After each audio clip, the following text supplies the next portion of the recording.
एक बहुत बड़ा मैसेज है कि मुसलमान जब दुनिया में आया है तो ये कहते हुए अल्लाह सबसे बड़ा है, और जाएगा भी तो ये ऐलान करते हुए कि अल्लाह सबसे बड़ा है। हमारा न्यू ईयर या फिर इस तरह के सालों का इस्तकबाल करना या इनके जाने का गम मनाना, इसकी कोई असल नहीं है।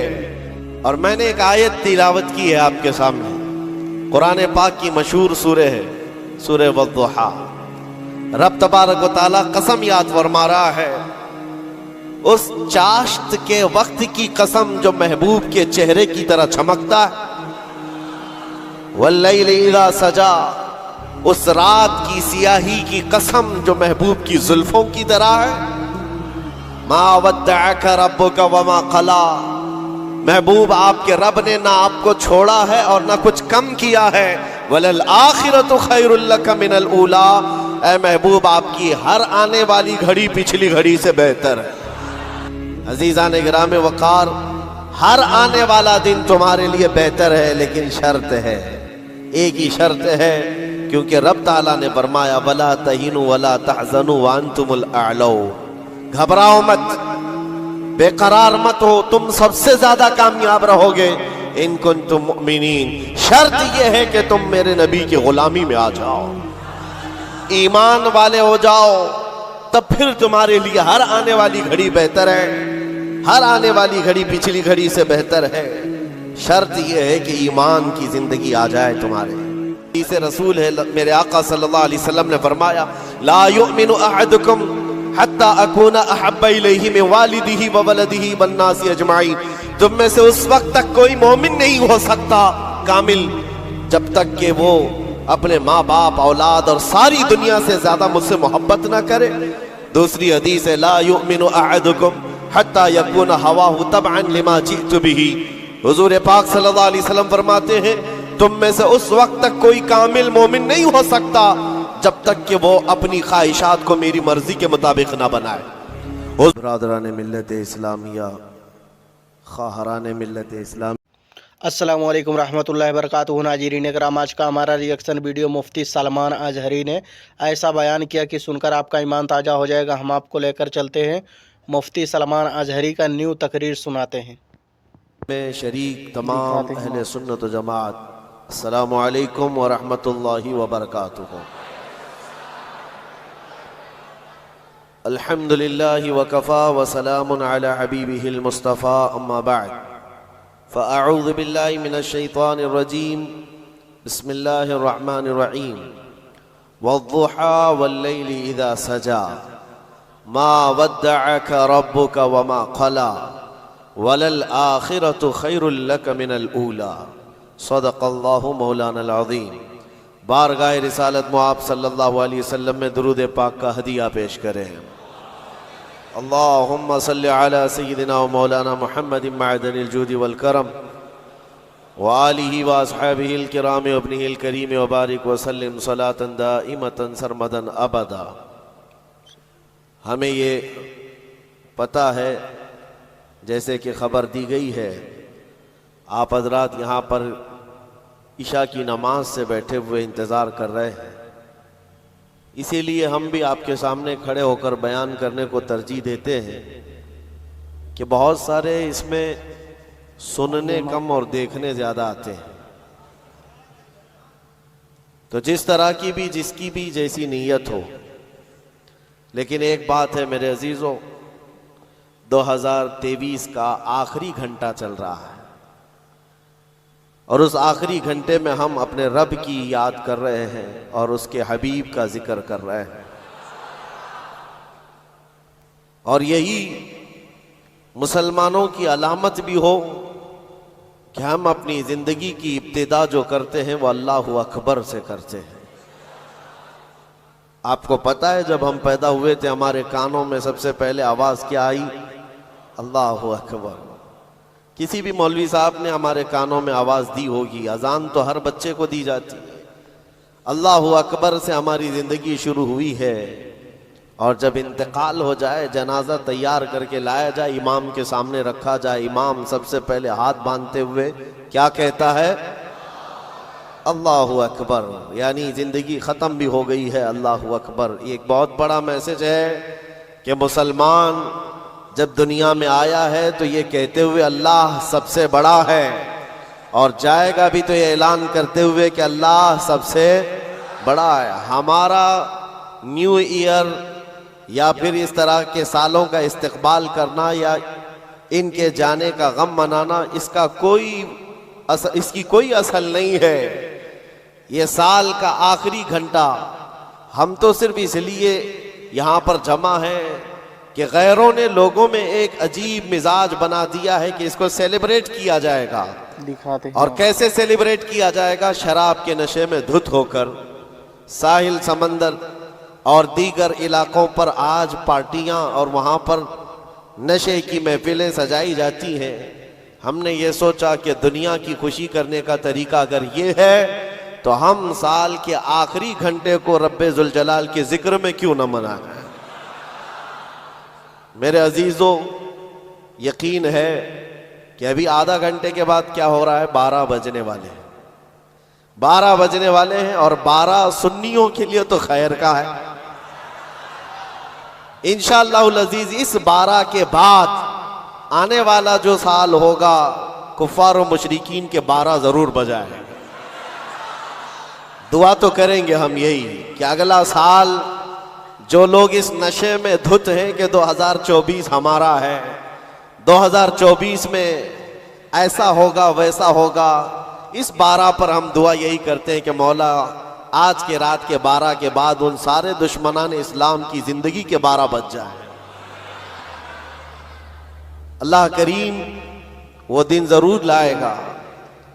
और मैंने एक आयत तिलावत की है आपके सामने, कुरान पाक की मशहूर सूरह है, सूरह वद्दुहा।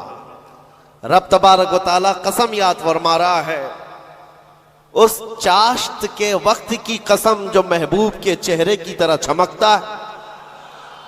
वल्लैल इज़ा सजा, उस रात की सियाही की कसम जो महबूब की जुल्फों की तरह है।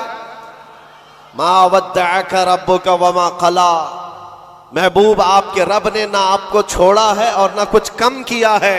वलल आखिरतु खैरुल लका मिनल ऊला, ऐ महबूब आपकी हर आने वाली घड़ी पिछली घड़ी से बेहतर है। जब ये वादा किसका है? रब्बे जुल जलाल का। हुजूर की हर आने वाली घड़ी पिछली घड़ी से बेहतर है, तो उम्मत की भी हर आने वाली घड़ी पिछली घड़ी से बेहतर होगी। हम आने वाले साल का इस्तकबाल इसी एतबार से करेंगे कि रब ताला का वादा है कि हर आने वाली घड़ी बेहतर होगी, तो फिर इंशाअल्लाह हम ये कहेंगे 2024 हमारा है इंशाअल्लाह। बल्कि उसके बाद आने वाले साल भी हमारे हैं। मैं गुफ्तगू की तरफ आगे बढ़ता हूँ, लेकिन उससे पहले आपको मैं बताऊँ, ऐसे डर के माहौल में, ऐसे सरासीमगी के वक्त में, जहाँ लोग छोटी सी अफवाह पर भी घरों पर दुबके बैठे हुए हैं, आज मुसलमानों में खास तौर पर इतना डराया गया है कि लोग सफ़र करना भी छोड़ रहे हैं। अरे नहीं, अब ऐसे हालात हो जाएंगे, हम ट्रेन का सफ़र नहीं करेंगे, फलां जगह ना जाए। इतने डर के बावजूद, डर तो तुम्हारे अंदर फैलाया गया, खौफ तुम्हारे अंदर लाया गया, लेकिन जानते हो उनके पाखंडियों की बातों को सुना कभी? ये गुफे में बैठकर ये कहते हैं कि 2029 में भारत का प्रधानमंत्री मुसलमान बन सकता है। ये हम नहीं कह रहे हैं, ये हम नहीं कह रहे, और ना ही उस कुर्सी की लालच में हम दौड़े भाग रहे हैं।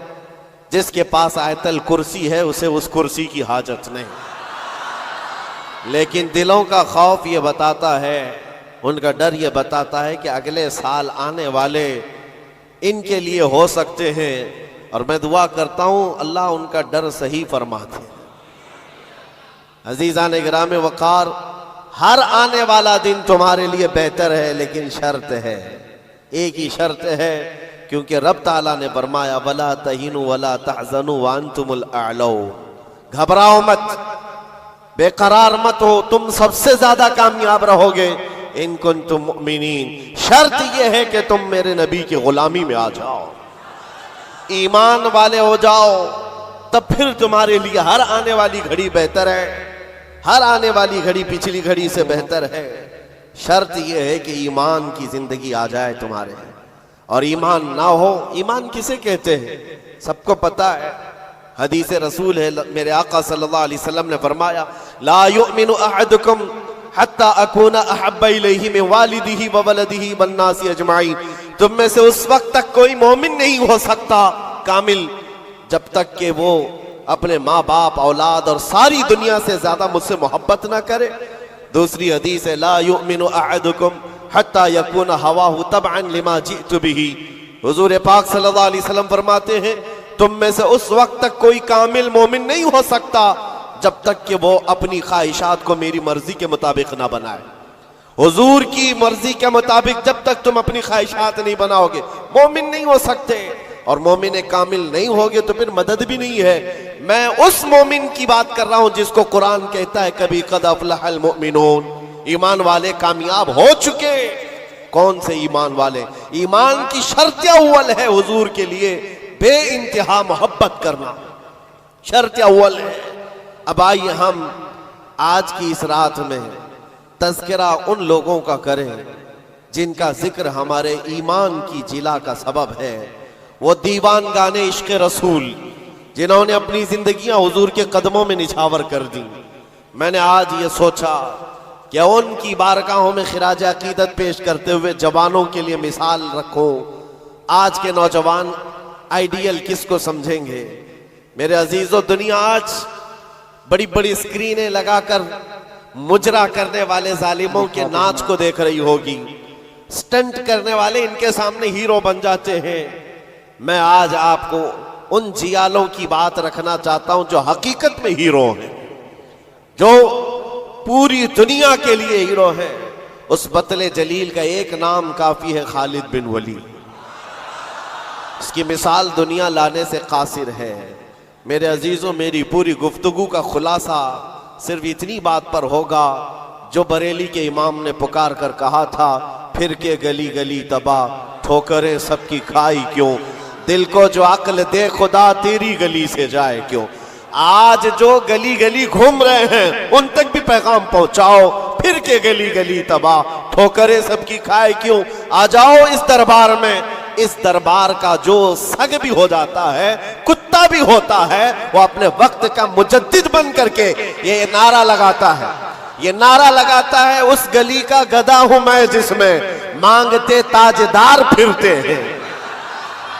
उस गली का गधा हूं मैं जिसमें मांगते ताजदार फिरते हैं। खुसरवी अच्छी लगी ना सरवरी अच्छी लगी, हम फकीरों को मदीने की गली अच्छी लगी। हुजूर ताजुश्शरिया बदरु तरीका फरमाते हैं, बुल हवस सुन सीमो जर की बंदगी अच्छी नहीं, उनके दर की भीख अच्छी सरवरी अच्छी नहीं। जो पिया को भाए अख्तर वो सुहाना राग है। ये ताजुश्शरिया फरमाते हैं, जो पिया को भाए अख्तर वो सुहाना राग है। क्या मतलब है? जो मुस्तफा को पसंद आए वही असल राग है, वही बात अच्छी है। जो पिया को भाए अख्तर वो सुहाना राग है, जिससे नाखुश हो पिया वो रागनी अच्छी नहीं। जिससे नाखुश हो पिया वो रागनी अच्छी नहीं। पिया हुजूर के बारगाह में इस्तिआरतन कहा गया है। हुजूर को जो चीज ना पसंद है वो हमारे लिए अच्छी है ही नहीं। यही तो बरेली का मिजाज है। कहते हैं ना ताजुश्शरिया रहमतुल्लाह ताला अलैह कि नबी से हो जो बेगाना उसे दिल से जुदा कर दे, पिदर मादर बिरादर जानो माल उन पर फिदा कर दे। ये सारे अशार का लुब्बे लुबाब खुलासा क्या है? उसका खुलासा यही है जो सहाबा का नारा था, हो ना ये फूल तो बुलबुल का तरन्नुम भी ना हो, चमने दहर में कलियों का तबस्सुम भी ना हो ना ये साकी तो मैं भी ना हो, खुम भी ना हो, बस में तौहीद दुनिया में ना हो, तुम भी ना हो। खीमे अफलाक का इस्तादा उसी नाम से है, नबज़े हस्ती तपश आमादा उसी नाम से है। दश्त में दामने कोहसार में मैदान में है, बहर में मौज की आगोश में तूफान में है। चीन के शहर मराकश के बयाबान में है, वही नाम पोशीदा हर मुसलमान के ईमान में है। और वो जो न हो तो और वो जो न थे तो ये सारे अशार के बाद अब आओ मैं गुफ्तगू को आगे बढ़ाता हूं। इसी बात पर तवज्जो रखना, फिर के गली गली तबाह ठोकरें सबकी। अगर किसी को ठोकर लगी है तो वो दिल पर हाथ रखकर आ जाए। आज मैं उन जियालों की तरफ चलता हूं।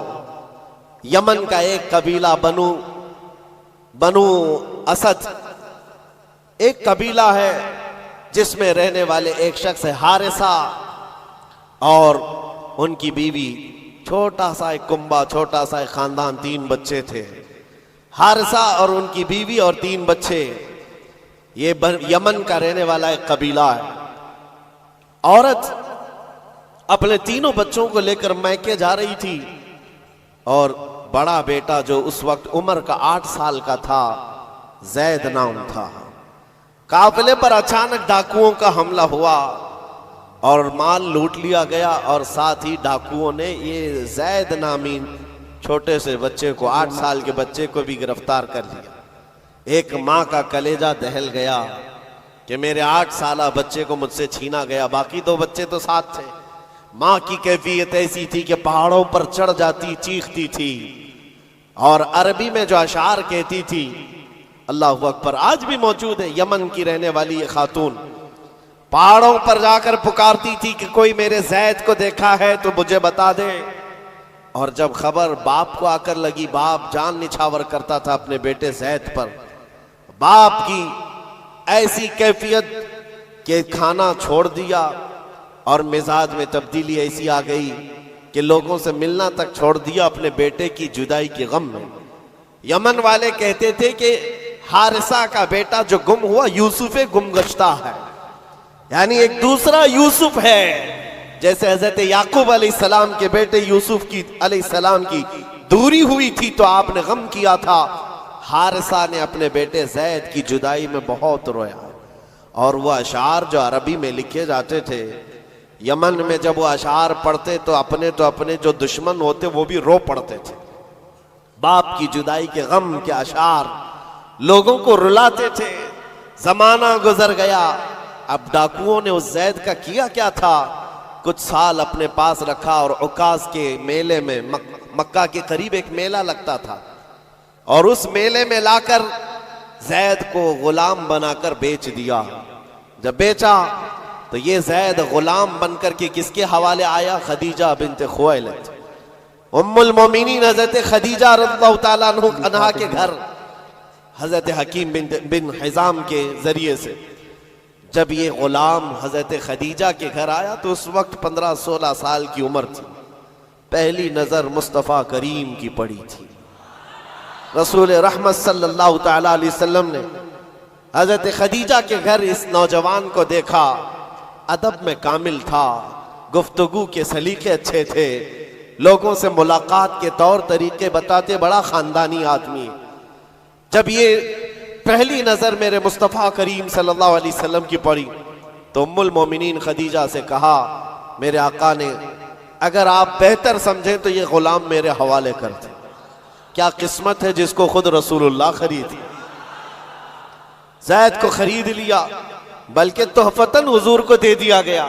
गुलामी का दौर है। जैद यही वो हारिसा के बेटे हैं, नबी मुकर्रम सल्लल्लाहु ताला अलैहि वसल्लम के हवाले आ गए। दिन रात मुस्तफ़ा करीम के साथ गुजर रहे हैं। तरबियत भी किसी ने सरवर अंबिया ने की, और नौजवान के तौर तरीके ऐसे। मेरे अजीजों, आपको पता है ये वो जैद है जिसके बारे में मैं आपको बताऊं। हुजूर पाक सल्लल्लाहु ताला अलैहि वसल्लम के चंद दिनों के बाद मक्का में मशहूर हो गए। मोहम्मद सल्लल्लाहु ताला अलैहि वसल्लम का अगर कोई महबूब है तो वो जैद है। हजरत अबू बकर सिद्दीक रज़ियल्लाहु ताला अन्हु भी इस बारे में फरमाते कि जैद को जो कराबत थी उस पर मुझे रश्क था हुजूर अकरम सल्लल्लाहु अलैहि वसल्लम का।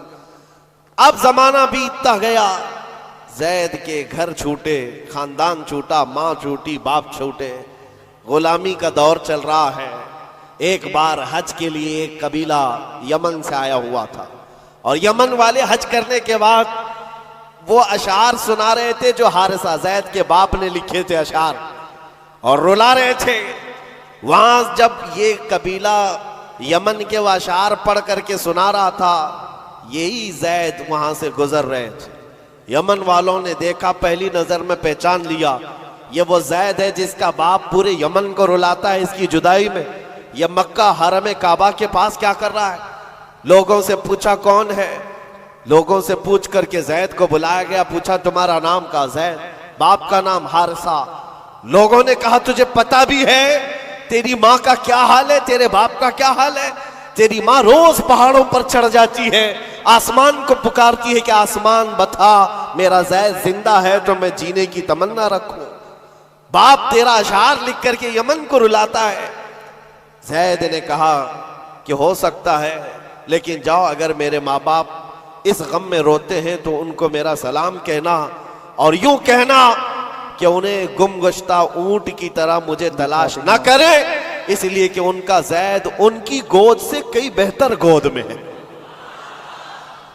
यमन वालों को यह जवाब देकर भेज दिया, गुमशुदा कोई बच्चा अपने माँ बाप की खबर पाले तो क्या होना चाहिए, लेकिन यहाँ कैफियत बदली हुई है, यहाँ कैफियत बदली हुई है।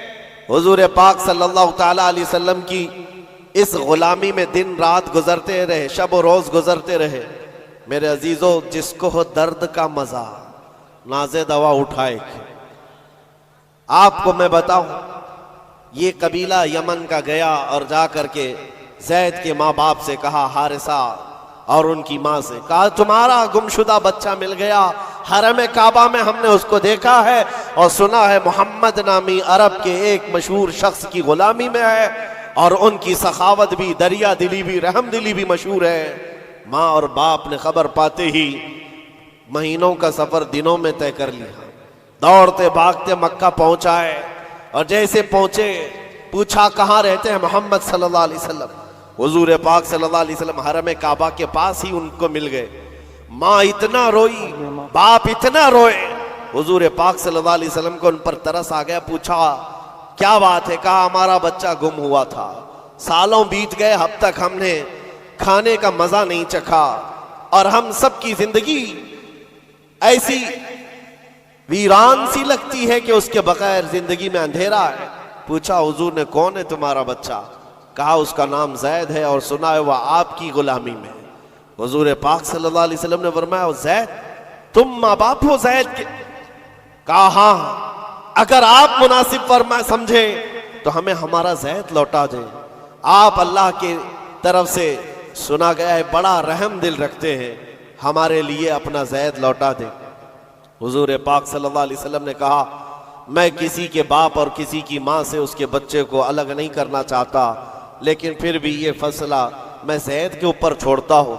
वो चाहे तो मुझसे आज़ादी ले ले, बगैर किसी रकम के, बगैर किसी फिदिये के गुलामी से आज़ाद करता हूँ और तुम उसे ले जाओ, और अगर नहीं तो फिर उसकी मर्जी जो हो उस पर अमल किया जाए। फिर माँ बाप को ला करके जैद के सामने खड़ा किया जाना था। मुअर्रिखीन ने जो तारीख लिखी है, पढ़ते हैं तो आंखें आप दीदा हो जाती हैं। मेरे अजीज़ों, रसूल पाक सल्लल्लाहु अलैहि वसल्लम अपने घर ये दोनों माँ बाप को जो बिछड़े हुए बच्चे की जुदाई में रोते हुए आए थे, चचा भी साथ था, हुजूर अपने घर ले आए और उसके बाद जैद अपने कामों में मसरूफ थे। बुलाया, जैद इधर आ जाओ। आए जैद, जैसी पहली नजर पड़ी बाप पर, माँ पर, क्या कैफियत होनी चाहिए? बरसों का बिछड़ा हुआ बच्चा है, बरसों से दूर रहने वाला, माँ बाप की मोहब्बत में ये जुदाई के गम बर्दाश्त करने वाला। एक नजर उठाई, फिर नजर झुका ली और सरवरे कायनात की तरफ देखने लगे। मेरे आका ने पूछा, जैद तुम जानते हो इनको? कहा हाँ या रसूल अल्लाह, ये मेरे बाप हैं, ये मेरे चाचा हैं, ये मेरी माँ है। हुजूर ने पूछा, जैद तो फिर मिलते क्यों नहीं? बरसों के बिछड़े हुए हो, फिर उनके पास जाते क्यों नहीं? जैद ने कहा, या रसूल अल्लाह, आपके चेहरे को देखने के बाद फिर किसी के चेहरे की तरफ हम नजर नहीं उठाते। तेरे कदमों में जो है गैर का मुंह क्या देखे, कौन नजरों में जचे देख के तलवा तेरा। रसूल पाक सल्लल्लाहु अलैहि वसल्लम ने फरमाया, जाओ जैद मिल लो, माँ से मिल लो, बाप से मिल लो। माँ ने कलेजे से लगाया और चूमना शुरू किया, बाप ने माथा चूमा। यह अजीब मंजर था। बहुत देर गुजर गई इनके लाड़ो प्यार के इजहार की, उसके बाद रसूल रहमत सल्लल्लाहु अलैहि वसल्लम ने फरमाया, ज़ैद तुम्हारे साथ ये हादसा हुआ था, इतने सालों तुम अपने माँ बाप से अलग रहे, अब फैसला तुम्हारी मर्जी पर है, तुम जहां जाना चाहते हो जा सकते हो, यमन अपने कबीले जाओ, अपने खानदान, अपनी माँ और अपने बाप, अपने भाइयों के पास जाओ। हजरत ज़ैद उस वक्त खड़े होकर कहते हैं, मक्का वाले ये मंजर देखने के लिए हुजूर के घर के अतराफ जमा हो चुके हैं, बहुत सारे जमा हैं। ज़ैद ने सबको मुखातिब करके कहा, ऐ लोगो हाजिरीन मजलिस, सब देखो, ये मेरी माँ है, ये मेरे बाप हैं, ये मेरे चचा हैं, लेकिन सबको गवाह बनाकर कहता हूँ मोहम्मद अरबी सल्लल्लाहु अलैहि वसल्लम की गुलामी 1000 आजादियों से अफजल है। मैं अपनी माँ के पास न जा सकता हूँ, न बाप के पास जाना चाहता हूँ, मैं हमेशा इसी दर की गुलामी में रहना चाहता हूँ। माँ कहती है, बेटा आजाद कर रहे हैं तुझे मोहम्मद सल्लल्लाहु अलैहि वसल्लम, तुझे आजाद कर रहे हैं। दुनिया में किसी को आजाद कर दिया जाए उस वक्त तो बहुत बड़ी नेमत समझी जाती थी, लेकिन तुम हो कि आजाद होना नहीं चाहते। ज़ैद ने कहा, 1000 बाप और 1000 माँ मिलकर जो अपने बच्चों पर शफकत नहीं कर सकती, वो मोहम्मद रसूलुल्लाह ने मेरे साथ किया। जैसे ही हजरत ज़ैद का ये ऐलान मक्का वालों ने सुना तो क्या रसूल रहमत सल्लल्लाहु ताला अलैहि वसल्लम ने उनको छोड़ दिया।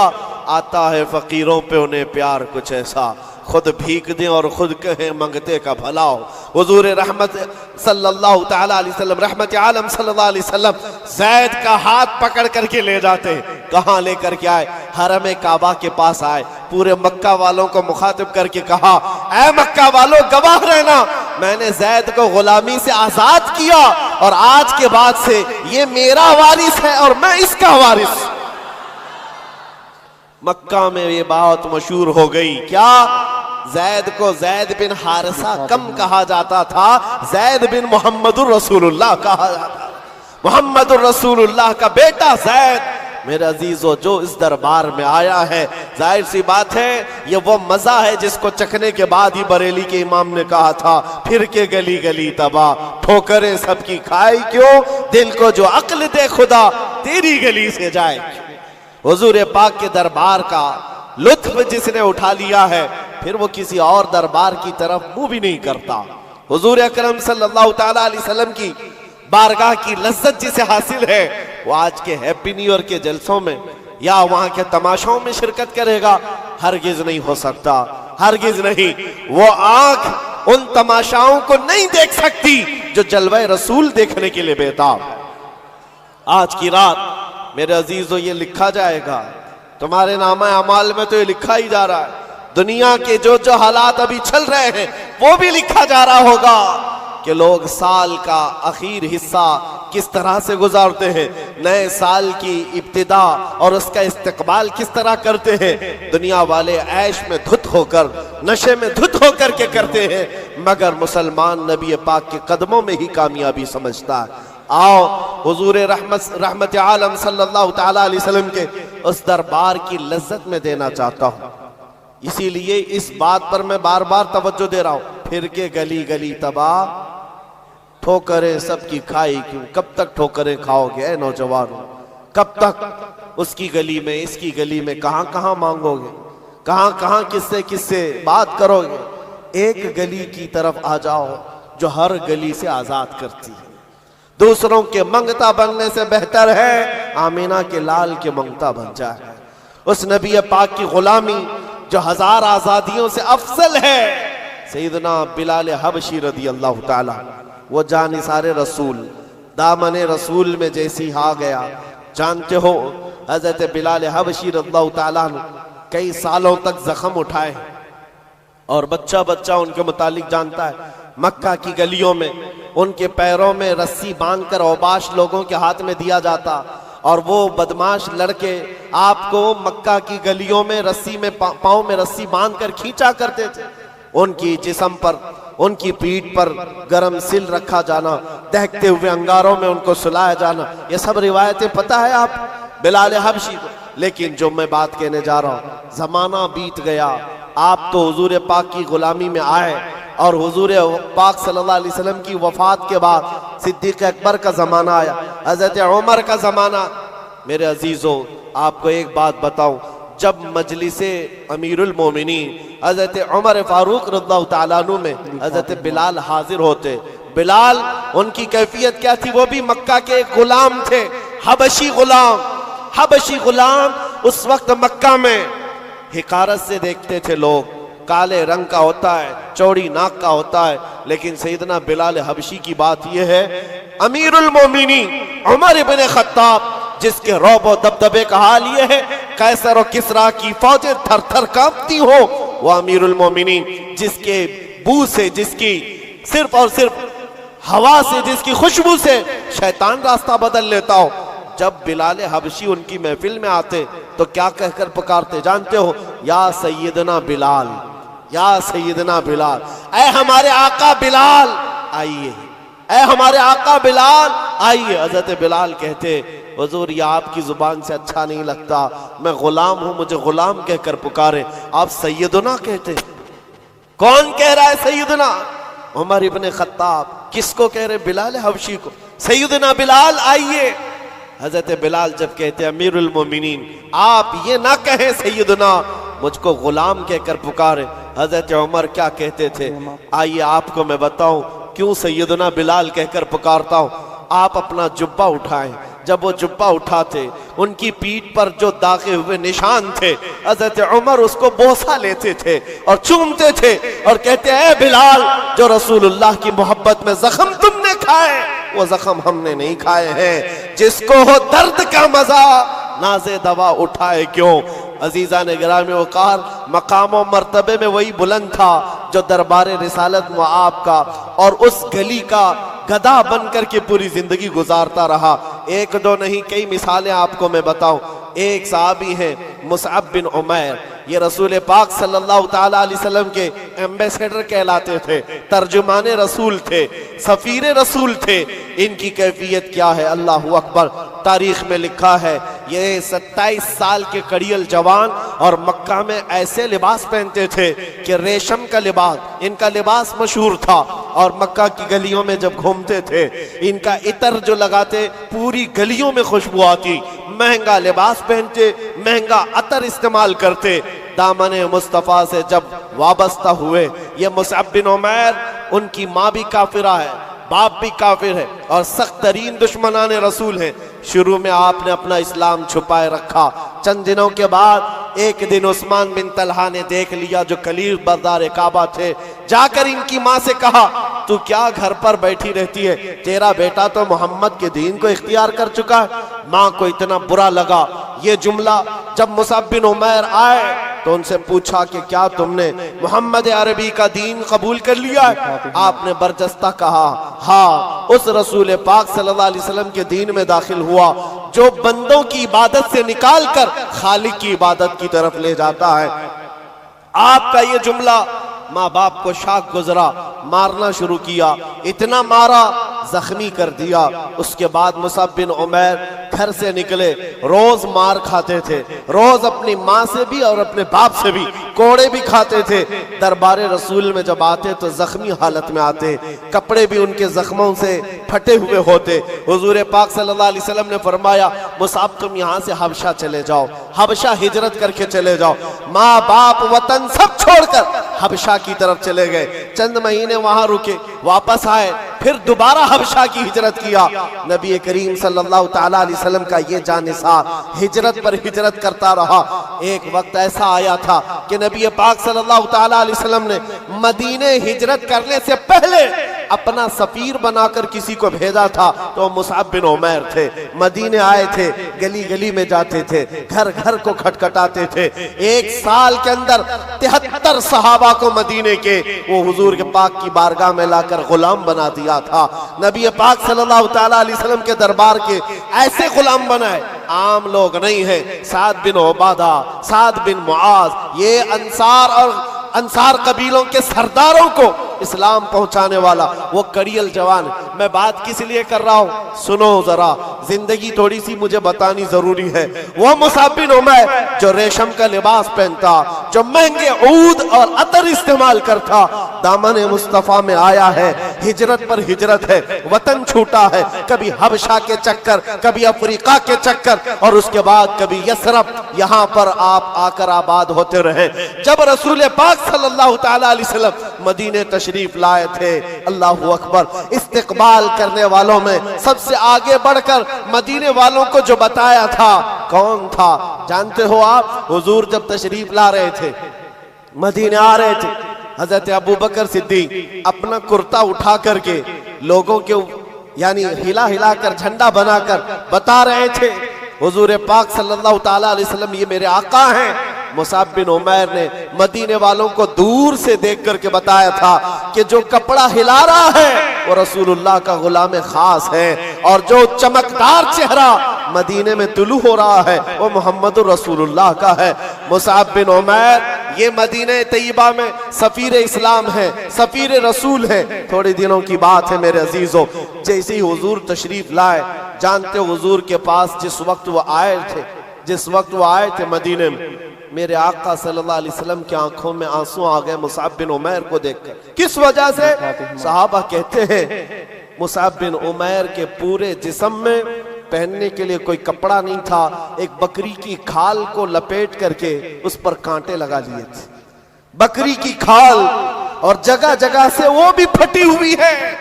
वो पहन करके हुजूर के बारगाह में आए, मेरे आका सल्लल्लाहु अलैहि वसल्लम उन्हें देखकर रो पड़े। लोगों से कहा, जानते हो ये मेरा मुसाब, ये मक्का की गलियों में जब चलता था, इसके अतर की खुशबू पूरी गलियों में होती, सबसे महंगा लिबास पहनता, रेशम का लिबास पहनने वाला मुसाब बिन उमैर आज बकरी की एक खाल में अपना जिस्म छुपा रहा है। अजीजा ने गिरामे वकार, सारी ऐश की जिंदगी तर्क किया था सिर्फ इसी गली के लिए, फिर के गली गली तबाह, ठोकरें सबकी खाई क्यों, दिल को जो अक्ल दे खुदा, तेरी गली से जाए क्यों। नबी रहमत सल्लल्लाहु तआला अलैहि वसल्लम ने अपनी चादर उठाकर उनको अता की थी, और उस चादर को लेकर जिंदगी भर गुजारते रहे। जब जंगे ओहद का मौका आया, बदर में शरीक रहे, ओहद में आए, सुनो उस मुसाब बिन उमैर की जिंदगी बता रहा हूं। नौजवानों, तुम्हें ऐसा लगता है जिंदगी की ऐश यही असल है? तुम आज अगर एक वक्त का खाना नहीं मिलता तो चिढ़ जाते हो, तुम्हारी पसंद के कपड़े नहीं मिलते, घर छोड़कर भाग जाते हैं। कुछ लड़कियां तो आज ये कहती है, मेरा बाप मुझे क्या दिलाता है, ये आज 6 महीने का जो उसका फ्रेंड बना है ये उसको अच्छे खासे कपड़े दिला रहा है। ये सब तो आज मेयार बना हुआ है जीने का। उस मुसाब बिन उमैर की जिंदगी सिर्फ इसलिए बता रहा हूं, ऐश व इशरत को तर्क किया था उस रसूल पाक सल्लल्लाहु तआला अलैहि वसल्लम की गुलामी में। जानते हो ओहद के मैदान में एक वक्त ऐसा आया कि शैतान ने अफवाह गरम कर दी थी कि मोहम्मद रसूलुल्लाह का इंतकाल हो गया सल्लल्लाहु अलैहि वसल्लम। माअज़ल्लाह, जैसी ये खबर फैली, सहाबा कराम की 2 जमातें हो गई। 2 जमातें कैसे? बाद सहाबा ने कहा, आप तलवार उठा करके क्या करेंगे, चलो मदीने वापस चलते हैं। हुजूर पाक सल्लल्लाहु तआला अलैहि वसल्लम का अगर इंतकाल हो गया, विसाल हो गया है, तो क्या करेंगे? कुछ तो तलवार उठाने को ये कहकर छोड़ दिए, और लेकिन दूसरी जमात ये थी जो ये कह रहे थे कि ठीक कहा तुमने, रसूल पाक सल्लल्लाहु अलैहि वसल्लम के पास उनके बाद तलवार उठाकर करना क्या है। लेकिन मुसाब बिन उमैर का एक जुमला था जो ओहद के मैदान में गूंज रहा था, ऐ लोगों, ये क्यों नहीं सोचते रसूलुल्लाह के बाद जीने का क्या मतलब है? अगर रसूलुल्लाह नहीं है तो फिर जी कर के मतलब क्या, उठाओ तलवार। तो ये चंद लोगों की जो जमात की सिपह सालारी कर रहे थे उस वक्त मैदान में, मुसाब बिन उमैर झंडा हाथ में पकड़ा था। कुमैया नाम का एक दुश्मन उनके मोंढे से तलवार, मोंढे को काट दिया, कंधे से हाथ काट दिया। झंडा रसूलुल्लाह का जिसके हाथ में है, वो हाथ का कट जाना गोया कि झंडा नीचे आ जाए। मुसाब बिन उमैर का एक हाथ कटा, झंडा बाएं हाथ में उठाकर खड़े हुए, रसूलुल्लाह का झंडा गिरने नहीं दे रहे थे। और जब बाएं हाथ में उनका झंडा आया तो वही सालिम ने बाएं हाथ को कहनी समेत काट दिया। झंडा या तो इस हाथ में हो सकता है या इस हाथ में।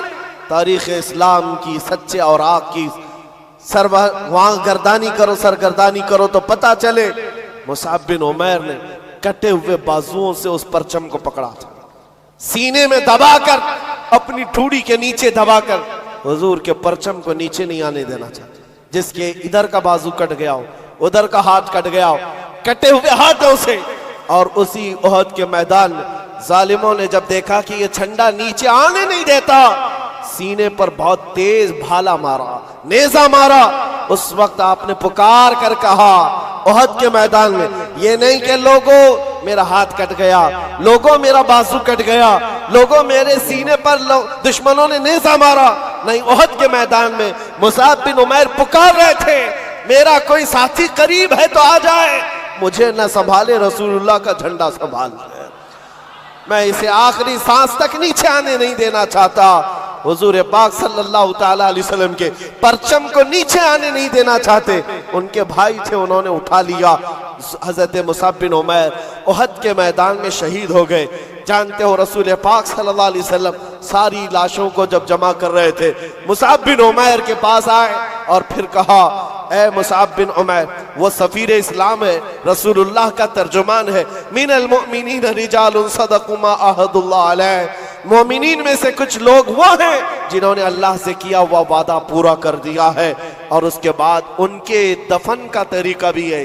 अल्लाहु अकबर। रसूल पाक सल्लल्लाहु अलैहि वसल्लम ने फरमाया, इनको दफन करो, इनको दफन करो।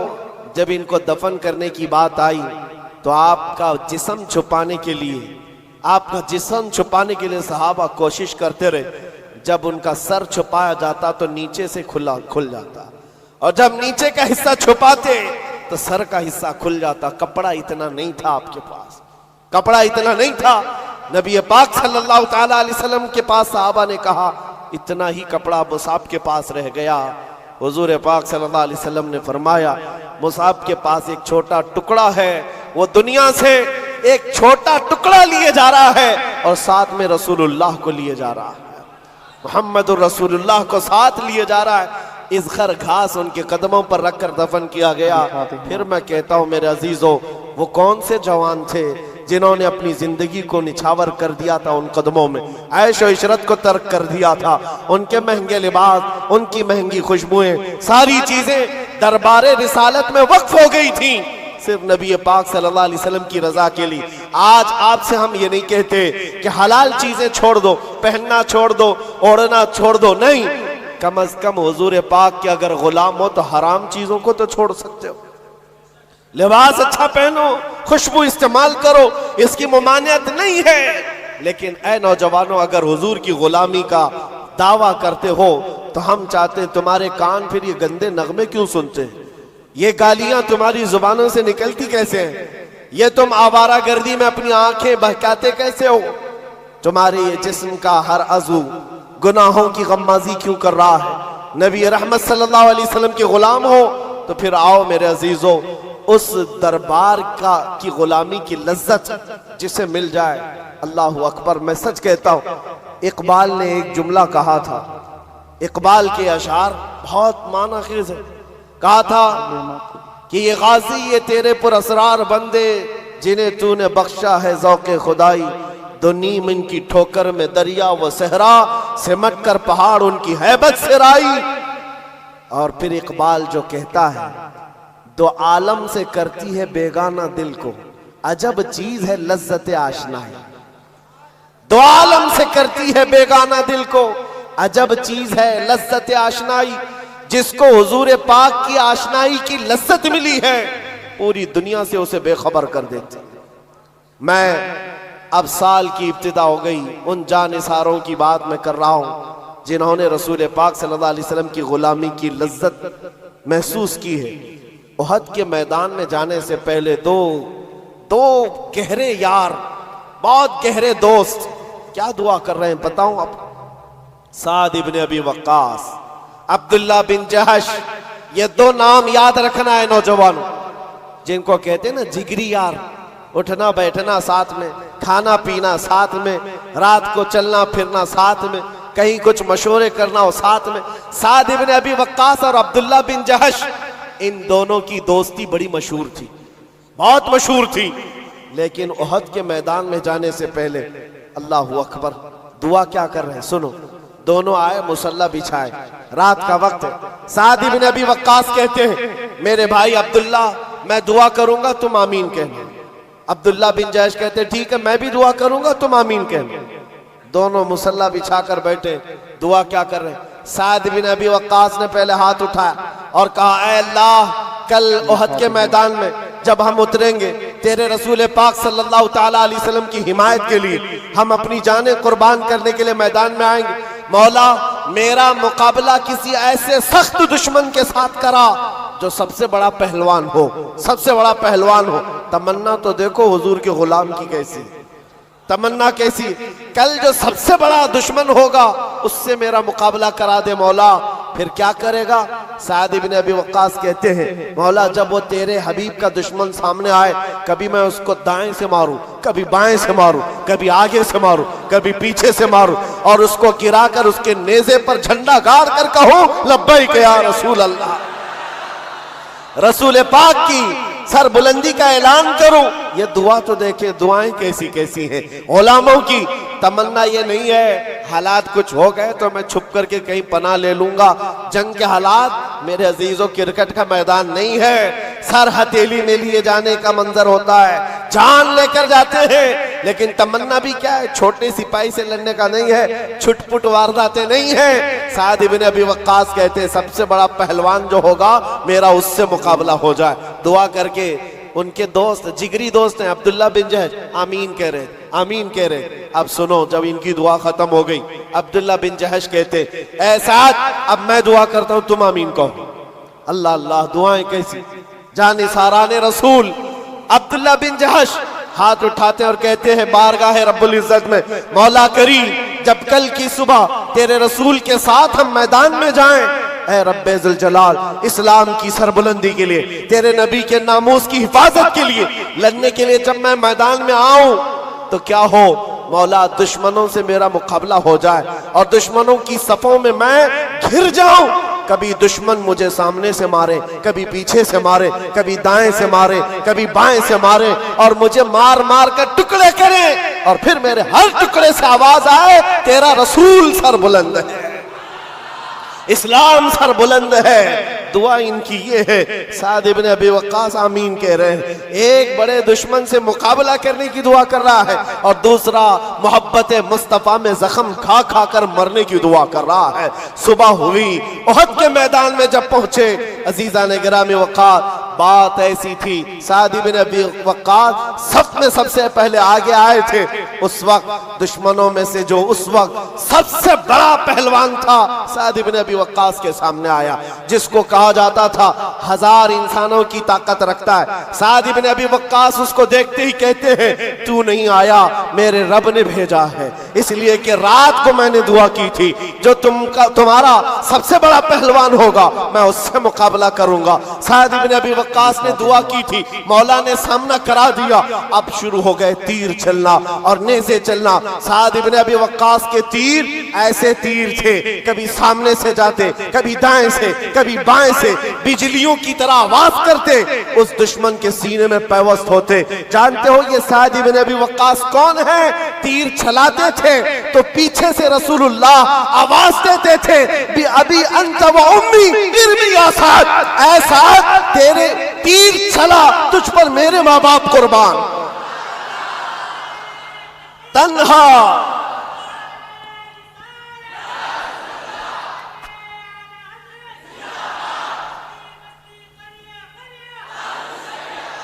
तन्हा साद इब्न अबी वक्कास की जात है जिसको मेरे रसूल ने फरमाया, सारी दुनिया कहती है या रसूल अल्लाह आप पर मेरे माँ बाप कुर्बान, लेकिन साद इब्न अबी वक्कास वो हैं जिसको अल्लाह के रसूल कहते हैं साद तीर चला मेरे माँ बाप तुझ पर कुर्बान।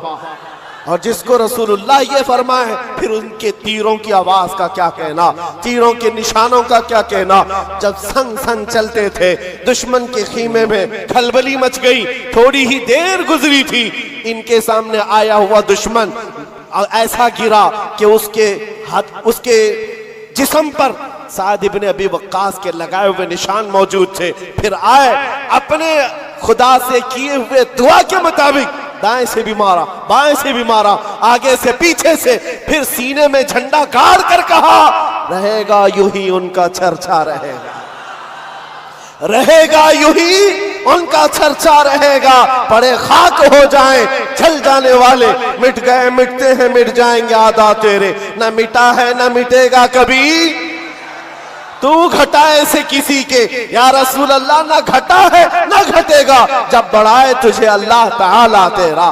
साद इब्ने अबी वक्कास की दुआ तो कबूल हो गई और आपने रहमान का शुक्र अदा किया।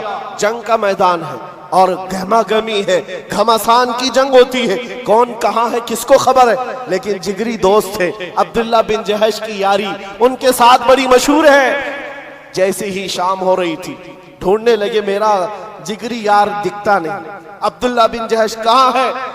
मेरे अजीजों, सहाबा ने बताया साद इब्ने अबी वक्कास को कि अफसोस है तुम्हारे अब्दुल्ला बिन जहश की शहादत हो गई। पूछा कैसे?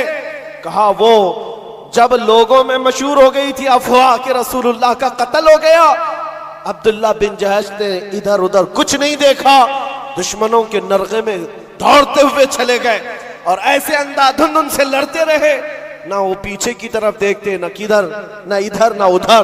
दुश्मनों ने घेर लिया, अब्दुल्ला बिन जहश को दाएं से मार रहे थे, बाएं से मार रहे थे, सामने से मार रहे थे, पीछे से मार रहे थे। अब्दुल्ला बिन जहश के जिस्म के 80 टुकड़े कर दिए गए थे और एक एक टुकड़े को रस्सियों में पिरोकर काफिरों ने हार बनाकर पहन लिया था। यह अब्दुल्ला बिन जहश के साथ हुआ। साद इब्ने अबी वक्कास ने खबर सुनी, आप दीदा हो गए। कहा है लोगों, रब्बे जुल जलाल की उस मोहब्बत पर कुर्बान, उसने कल मेरी भी सुन ली, मेरे दोस्त की भी सुन ली, उसकी भी दुआ कबूल, मेरी भी दुआ कबूल। सुनो जो कहना है मेरे अजीजों, इस वाक़े से मुझे कहना क्या था। साद इब्ने अबी वक्कास अपने जिगरी दोस्त की लाश को देखने आए। लाश कहाँ है? टुकड़ों में बदल गई, जिस्म के टुकड़े मैदान में बिखरे हुए हैं। करीब आए, उन टुकड़ों को उठाया, अपने जिगरी दोस्त के जिसके साथ उठना बैठना है, बहुत करीबी यारी है, टुकड़ों को उठाया, हाथ में रखा, देखा टुकड़े अभी गर्म है, गोश्त गर्म है, हिल रहा है। साद इब्ने अबी वक्कास ने अपने दोस्त अब्दुल्ला बिन जहश को मुखातिब करके कहा, ए अब्दुल्ला, क्या कमाल की बात है, कल रात हमने भी दुआ की, तुमने भी दुआ की, रब तबारक व तआला से मैंने दुआ किया था बड़े पहलवान से मेरा मुकाबला हो जाए, रब ने सुन लिया, बड़ा पहलवान आया, मैंने उसको हर तरफ से मारा और परचम इस्लाम बुलंद किया, और तूने दुआ की थी हर तरफ से तुझ पर तीर आए और तेरे टुकड़े हो जाए, रब ने तेरी भी सुन ली। लेकिन कसम रब्बे जुल जलाल की, ए अब्दुल्ला, तेरी दुआ मेरी दुआ से अफजल थी, तेरी दुआ मेरी दुआ से अफजल थी, इसलिए कि दुश्मन को मारने का मजा और है, उनकी मोहब्बत में मर जाने का मजा और है। फिर के गली गली तबाह, ठोकरें सबकी खाई क्यों, दिल को जो अक्ल दे खुदा, तेरी गली से जाए क्यों। अरे मेरे अजीजों, वो मर जाते ऐलान करते हुए क्यों, जान है इश्क मुस्तफा, रोज फजू करे खुदा, जिसको हो दर्द का मजा, नाजे दवा उठाए क्यों। वो बंदा जगह जगह जा करके अपने दर्दों की शिकायत नहीं करता जो मोहब्बत रसूल का बीमार है। अजीज़ान गिरामी वक़ार, इस नए साल की इब्तिदा हम हुजूर पाक सल्लल्लाहु तआला अलैहि वसल्लम के मोहब्बत के तज़किरे से कर रहे हैं, हुजूर पाक के जानिसारों के तज़किरे से। अल्लाह करीम, ये 2024 की जो इब्तिदा हुई है मेरे अजीज़ों, अजीब सी बात है, 24 आया है लेकिन 12 लोगों के साथ 24 का साल शुरू हुआ है, लेकिन हम अल्हम्दुलिल्लाह दुआ ये करते हैं कि रब तबारक व तआला इस नए साल में हमारी इब्तिदा इश्क़ मुस्तफ़ा के साथ फरमाए, मोहब्बत मुस्तफ़ा के साथ फरमाए। मेरे अजीज़ों, अगर वो ना हो तो फिर जिंदगी में कोई चीज़ ही नहीं है, कोई चीज़ ही नहीं है।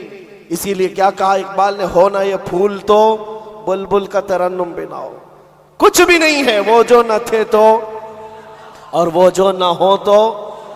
इस बात को लेकर के चलो, आज से अपनी धड़कने हुजूर के लिए महफूज कर दो, दिल धड़के तो नबी पाक की मोहब्बत की सदा है। ये लैला मजनू के किस्से बहुत हो गए। आज के दौर में जवान अभी अंगड़ाइयां क्या लेती है इसकी जवानी, ये सोचता है सबसे पहले किसी लड़की को काबू कर लेना चाहिए, बहुत बड़ा काम है। मुंबई के नौजवानों को ये किसने बता दिया? मेरे अजीजों, ये तो छिछोरों का काम है, बहादुरों का काम नहीं। बहादुरों को कायल करने के लिए औरत है। औरत तो किसी को भी मिल जाएगी, जो तुम्हारे मुकद्दर में वो मिल जाएगी, आपके काम नहीं है। आपको मैं बताऊं, हुजूर पाक के एक और जानिसार है, अनस बिन नुज़ैर, अपनी बीवी से कमाल की मोहब्बत करते थे। इश्क ऐसा नहीं है कि सिर्फ तुम ही करते हो, उस जमाने में भी इश्क हुआ है।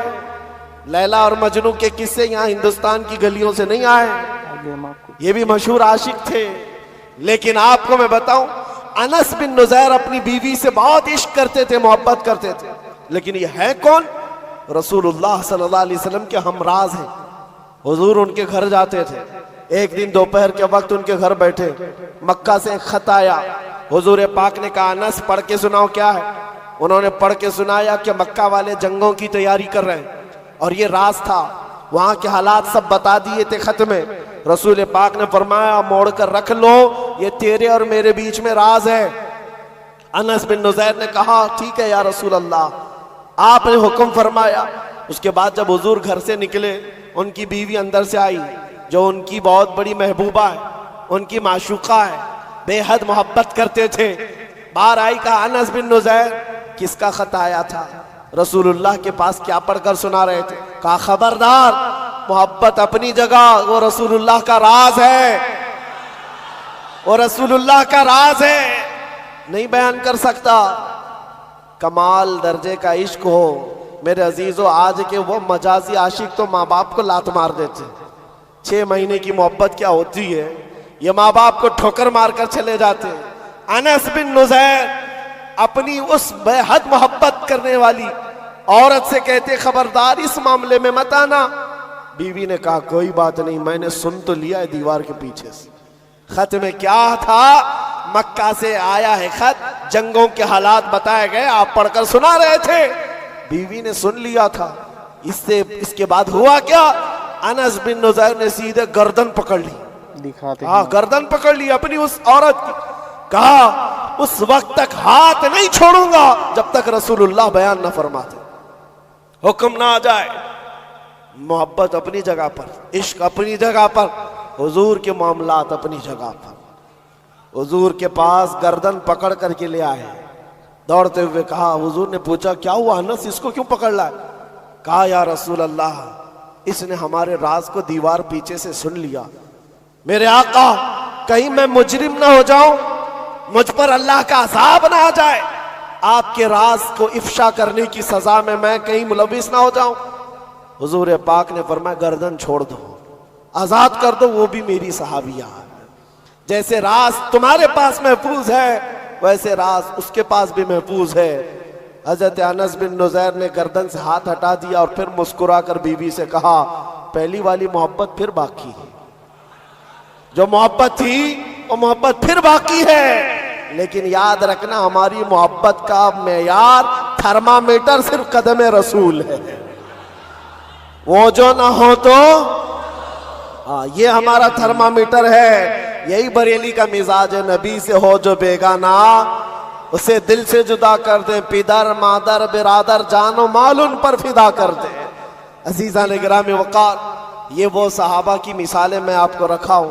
उहद के मैदान में एक दो नहीं, कई मिसालें आपको पता है। वो दूल्हा भी शरीक हुआ उहद के मैदान, जिसकी आज शादी हुई और सुहाग रात मना रहा अपनी बीवी के साथ, और शब्बाशी करने के बाद उठकर दौड़ा मैदान में आ गया जिस दिन उसका वलीमा है, और उहद के मैदान में तलवार लिए लड़ रहा है और शहीद भी हो गया। कौन है ऐसा जो अपने वलीमे के दिन शहादत पा रहा हो? वलीमा है, कल शादी हुई है, बीवी को घर लाया है, लेकिन ऐसा नहीं है कि बीवी को बगैर बताए छुपाए प्लानिंग करके भाग आया हो।